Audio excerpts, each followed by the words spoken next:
الحمد لله رب العالمين.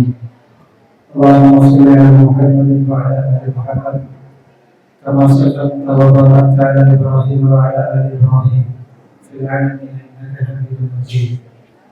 انا نحن نزلنا الذكر وانا له لحافظون. എന്റെ ശബ്ദം ശ്രവിക്കുന്ന ഏറ്റവും സ്നേഹാദരവുള്ളതാണ് സഹോദരി സഹോദരന്മാരെ വിദ്യാർത്ഥികളെ മുഖോപമാരെ. അറിയാം, പ്രഭാഷണവും പ്രസംഗവും നടത്തേണ്ട സമയങ്ങൾ നല്ല ചൂടുണ്ട്, വിഷപ്പുണ്ട്. ഒരൊറ്റ കാര്യം മാത്രം പറഞ്ഞിട്ട് നിർത്താം. നിങ്ങൾ ഇതുവരെ സഹിച്ച് ക്ഷമിച്ചിരുന്നത് അള്ളാഹു സ്വീകരിക്കുമാറാവട്ടെ. നമ്മൾ ഒരുമിച്ച് കൂടിയ സംഗമത്തെ അള്ളാഹു കബൂലാക്കുമാറാവട്ടെ. ഇവിടെ ഹിഫ്ദ് പൂർത്തിയാക്കിയ നമ്മുടെ മക്കൾക്ക് അള്ളാഹു ഇതിനേക്കാൾ ഗംഭീരമായ സ്വർഗത്തിലെ അനുമോദന സഭയിൽ പങ്കെടുക്കുവാനും അതിൽ നമുക്കും സാക്ഷികളാകാനും അള്ളാഹു തൗഫീഖ് നൽകുമാറാവട്ടെ. നൂറ്റാണ്ടുകൾക്ക് മുമ്പ് ജീവിച്ചൊരു മഹാനുണ്ട്, അഅത അസ്സലമി എന്ന അദ്ദേഹത്തിന്റെ പേര്. വൈകുന്നേരം 4:30 മുതൽ നമ്മൾ ഓരോരുത്തരും വാലിബത സ്ഥാപനത്തിൽ ഹിഫ്ദുൽ ഖുർആൻ തുടങ്ങിയതിന്റെയും അതിന്റെ പിന്നിൽ പരിശ്രമിച്ചവരുടെയും ഒക്കെ ത്യാഗങ്ങളെ കുറിച്ചും കഷ്ടപ്പാടുകളെ കുറിച്ചും അഭിനന്ദിക്കുകയും നല്ല വാക്കുകൾ പറയുകയും ചെയ്തു.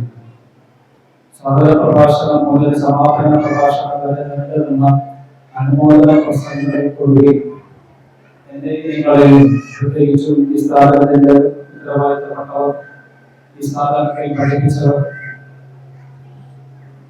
ഈ സ്ഥാപനത്തിൽ പഠിച്ചവർ, ഈ സ്ഥാപനത്തിൽ മക്കളെ പഠിപ്പിച്ചവർ എല്ലാവർക്കും വലിയൊരു സന്ദേശം നൽകുന്ന ഒരു സംഭവം.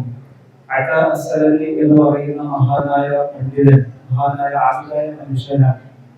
അദ്ദേഹത്തിന്റെ ജോലി കൈകൊണ്ട് സുപ്പകളും തിരിപ്പുകളും നെയ്ത് വിൽക്കലാണ്. അതിമനോഹരമായിട്ട് അയാള് കൈകൊണ്ട് അയാളുടെ കഴിവിന്റെ ഏറ്റവും നല്ല രീതിയിൽ മനോഹരമായ രീതിയിൽ തുണികൾ ഡിസൈൻ ചെയ്തെടുക്കും. ചില സമയത്ത് സൂപ്പറുകൾ ഡിസൈൻ ചെയ്തിട്ട് വിൽക്കും. ആ വിഷയത്തിൽ പ്രശസ്തിയുള്ള ആളുകൾക്ക് അറിയുന്ന ആളാണ്. വർഷങ്ങളായിട്ട് ഈ ജോലിയാണ് അദ്ദേഹം ചെയ്യുന്നത്. അങ്ങനെ അദ്ദേഹത്തിന് ഒരു ഓർഡർ വന്നു, വലിയ ഓർഡറാണ്. എനിക്ക് വേണ്ടി ഇത്ര നിങ്ങൾ തുണി നെയ്തു തരണം എന്ന് പറഞ്ഞു. അങ്ങനെ അദ്ദേഹം രാവും പകലും കഷ്ടപ്പെട്ട് അധ്വാനിച്ച് ആ വലിയ ഓർഡർ കൊണ്ട് തന്നെ അതിമനോഹരമായ രീതിയിൽ അത് ഡിസൈൻ ചെയ്ത് ആ ചോദിച്ചു വന്ന ആൾക്ക് കൊടുത്തു. അത് കൊടുത്ത സമയത്ത് ഇയാള് മുഖം ചൊളിക്കുകയും ഞാൻ ഉദ്ദേശിച്ചത് ഇങ്ങനെയല്ല എന്ന് പറഞ്ഞ് തള്ളിക്കളയുകയും ചെയ്തു. അഅത അസ്സലമി എന്ന് പറയുന്ന ആള് പൊട്ടിക്കരുത്. പൊതുവെ ആണുങ്ങൾ കരയാൻ പാടില്ലല്ലോ, പണ്ഡിതന്മാരെ തീരെ കരയാൻ പാടില്ലല്ലോ. അപ്പൊ ആളെ മുന്നിൽ ഇങ്ങനെ പൊട്ടിക്കരഞ്ഞ കണ്ടപ്പോ ഇയാൾക്ക്, ഈ വന്ന ആൾക്ക് ഭയങ്കര വിഷമായി. അയാള് പറഞ്ഞു, നിങ്ങൾ ക്ഷമിക്കണം, നിങ്ങളെ വേദനിപ്പിക്കാൻ പറഞ്ഞല്ല, മറിച്ച് ഞാൻ ഉദ്ദേശിച്ചത് ഇങ്ങനെ അല്ലായിരുന്നു, അതുകൊണ്ട് പറഞ്ഞതാണ്, ക്ഷമിക്കണം എന്ന് പറഞ്ഞിട്ട് ഇങ്ങനെ ആശ്വസിപ്പിക്കാൻ. അഅത അസ്സലമി പറഞ്ഞ വാക്കുകൾ വാദിബുദ മാനേജ്മെന്റും വാദിബുദ സ്ഥാപനത്തിലെ പഠിപ്പിക്കുന്ന അധ്യാപകന്മാരും പഠിക്കുന്ന കുട്ടികളും ഹൃദയത്തിൽ കുത്തിവെക്കേണ്ട വാക്കുകളാണ്. അദ്ദേഹം പറയാണ്, ഞാന് കരഞ്ഞത് നിങ്ങളെ എന്റെ സൂപ്പർ മോശമായി എന്ന് പറഞ്ഞുകൊണ്ടല്ല, എന്റെ ഡിസൈൻ മോശമായി എന്ന് പറഞ്ഞുകൊണ്ടല്ല.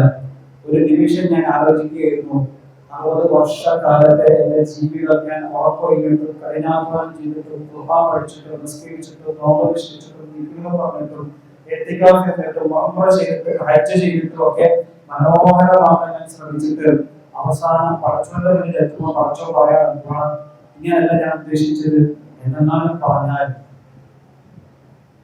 ഇവിടെ നമ്മൾ ആലോചിക്കാണ്, പടച്ചവന്റെ കൽപ്പനപ്രകാരം നമ്മൾ ഖുർആൻ ഹിഫ്ദ് ചെയ്തു, പടച്ചവനെക്കാണ് ഇത് തട്ടിക്കളഞ്ഞാൽ പിന്നെ ഈ പറയുന്ന ആഘോഷങ്ങൾക്ക് എന്താ അർത്ഥമുള്ളത് എന്ന് നമ്മൾ ആലോചിക്കേണ്ടതുണ്ട്. അതുകൊണ്ട് പ്രിയപ്പെട്ട മക്കളോടും ഉമ്മമാരോടും പാപ്പമാരോടും കൂടെ വർദ്ധിക്കുന്ന സഹപ്രവർത്തകരോടും ഒക്കെ നന്ദി എന്ന് പറയുന്നതോടൊപ്പം നമ്മുടെ ഇഖ്ലാസിനെ നമ്മൾ പരിശോധിക്കണം. അതിൽ കേടുപാടുകൾ സംഭവിക്കാൻ പാടില്ല, അതിൽ നിഷ്കളങ്കതയിൽ ഒരു തരി പോലും കേടുപാടുകൾ സംഭവിക്കാൻ പാടില്ല.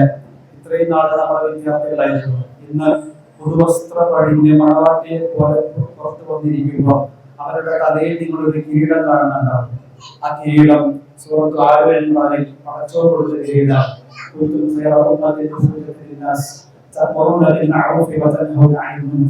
പടച്ചോൻ പറയാണ് കുറച്ച് കിരീടവും കുറച്ച് ഗിഫ്റ്റുകളും കുറച്ച് അനുമോദന ചടങ്ങുകളും കുറച്ച് നല്ല വാഗ്ദാനങ്ങളൊക്കെ നിങ്ങൾ കേൾക്കുന്നത് വലിയ ഉത്തരവാദിത്വമുള്ളതാണ്. ഇന്നു മുതൽ അങ്ങോട്ട് നിങ്ങളുടെ ജീവിതം മാറി മറിയുകയാണ്. ഇന്നു മുതൽ അങ്ങോട്ട് നിങ്ങൾ ഖുർആനിന്റെ ആളുകളാണ്. ഇന്നു മുതൽ അങ്ങോട്ട് നിങ്ങളുടെ ജീവിതത്തിൽ ഖുർആനിനെതിരായിട്ടുള്ള ഒരു ശബ്ദം ഉണ്ടാകാൻ പാടില്ല, ഖുർആനിനെതിരായിട്ടുള്ള ഒരു ഓട്ടം ഉണ്ടാകാൻ പാടില്ല, ഖുർആനിനെതിരായിട്ടുള്ള ഒരു കേൾവി ഉണ്ടാകാൻ പാടില്ല, ഖുർആനിനെതിരായിട്ടുള്ള ഒരു തീരുമാനങ്ങൾ ഉണ്ടാകാൻ പാടില്ല എന്ന് വാദിക്കുന്ന ഈ പരിപാടി വെക്കാതെ കണ്ണൂർ പരിപാടി വെച്ചത് ഉമ്മത്തിനെ ഏൽപ്പിക്കുകയാണ്. ഈ 9 പേര്. ഒരു കർഷകൻ കൃഷി ചെയ്ത് അധ്വാനിച്ച് നനച്ച് വിരിച്ച് എന്നിട്ട് അതിൽ നിന്നുണ്ടാകുന്ന ഒരു പഴം അയാളെ കഴിക്കുന്നുണ്ടാകുന്ന മധുരം ഉണ്ടല്ലോ, അത് ഹംസ സാഹിബ് അനുഭവിക്കാൻ, സലാം സാഹിബ് അനുഭവിക്കാൻ, ഫാറൂഖ് ഉസ്മാൻ സാഹിബ് അനുഭവിക്കാൻ, മൂസ ബഷീർ അനുഭവിക്കാൻ, വർഷങ്ങളായി ഉണ്ടാക്കിയ കൃഷിഭൂമിയിൽ ഒരു പഴം വളരുകയും അതൊന്നും പറിച്ച് തിന്നോ ഓർമ്മണ്ടാകുന്ന മധുരം അവരാസ്വദിക്കാൻ, ഇവിടെയുള്ള ഉമ്മമാർ ആസ്വദിക്കാൻ, ഗർഭവേദന മറന്നിട്ട് ആസ്വദിക്കാൻ, ഗർഭവേദന മുതൽ അങ്ങോട്ടുള്ള അവരെ വളർത്തിയ വളർച്ച മറന്നുകൊണ്ട് ആസ്വദിക്കാൻ.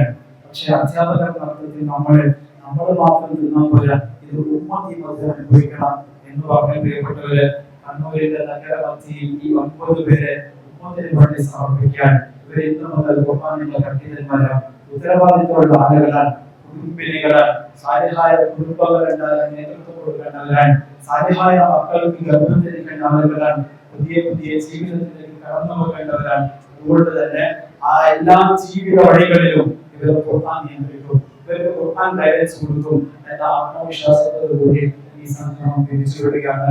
അല്ലാഹു സുബ്ഹാനഹു വ തആല നമ്മുടെ എല്ലാ സൽക്കർമ്മങ്ങളും പരിപൂർണമായി സ്വീകരിക്കുമാറാവട്ടെ. അതുപോലെ സ്ഥാപനത്തിന് നേതൃത്വം കൊടുക്കുന്ന ആളുകൾക്ക് അല്ലാഹു ഇതിന്റെ പൂർണ്ണ പ്രതിഫലം തന്നെ ലഭിക്കുമാറാവട്ടെ. ഏകോപത്തിൽ പരലോകത്തും അല്ലാഹു ധാരാളമായി അനുഗ്രഹിക്കുമാറാവട്ടെ. അത്ഭുതങ്ങളുള്ള മക്കളെ അല്ലാഹു നമുക്ക് നൽകി അനുഗ്രഹിക്കുമാറാവട്ടെ. ജീവിതാവസാനം വരെ അല്ല, ജീവിതത്തിന് ശേഷവും നമുക്ക് വേണ്ടി ദുനിയാവിൽ ദുആ ചെയ്യുന്ന മക്കളായി ഈ മക്കളെയും നമ്മുടെ മക്കളെയും അല്ലാഹു കബൂലാക്കുമാറാവട്ടെ. ربنا تقبل منا انك انت السميع العليم وتب علينا انك انت التواب الرحيم. سبحانك اللهم وبحمدك اشهد ان لا اله الا انت استغفرك واتوب اليك. والسلام عليكم ورحمه الله وبركاته.